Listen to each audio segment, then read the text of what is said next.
Hi there, this is Chef Eva. Now in my previous video I showed you how to make soft mandazi dough and to preserve it for use on a day that you would like to use it. That is through freezing. Now for those who didn't manage to catch the video, kindly find it on my YouTube channel, that is at Eve Adam Care.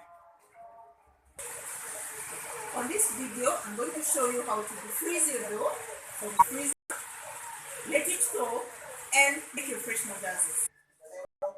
So we're going to remove dough from the freezer. Just what you need to know is you need to allow yourself time for the dough to thaw so that you're able to make your mandazis. Let's say for example you need your dough for breakfast in the morning. What you need to do is remove the dough when you're going to bed. That will allow the dough at least 7 hours. When you wake up in the morning, your dough will be thawed and ready to roll and make out your mandazis. Another alternative is if you need your mandazis in the evening, you could remove your dough 7 hours earlier, allow the dough to thaw and ensure that it's well thawed through, then make your mandazis. So let's remove our dough from the freezer. Okay. So of course when you're opening your freezer, you need to leave it open for a very short period of time. That saves you energy and electricity. So now this is our dough. We're going to let it. So this is our dough. As you can see, it's hard. It's been frozen for about 5 days. So we're going to let it thaw for at least 7 hours and get back to making our mandazis.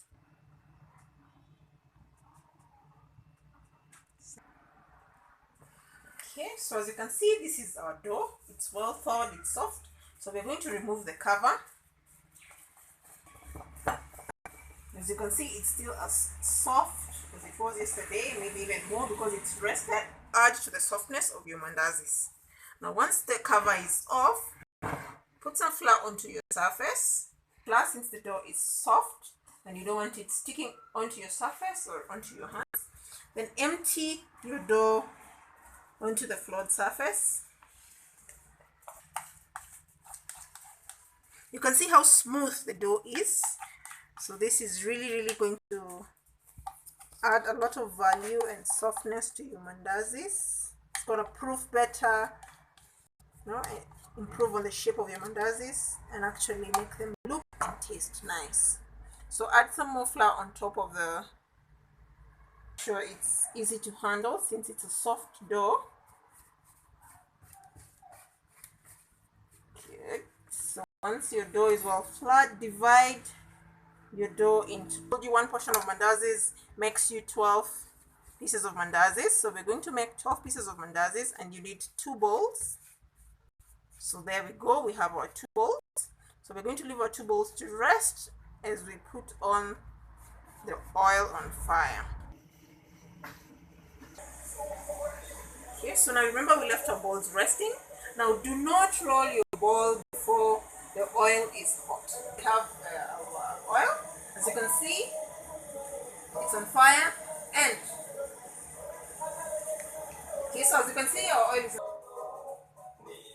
okay. So remember we put enough flour under the dough, so you just want to roll it slightly. You don't want it too thin, too thick. So there we go.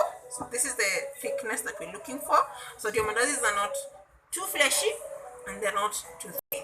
So once you're done using a sharp knife, you need to cut. First you cut it in the middle portions. So you have each part of your circle giving you 3 even portions. So remember this is our first bowl and it's giving us 6 mandazis. So once you've portioned it, you lift a piece at a time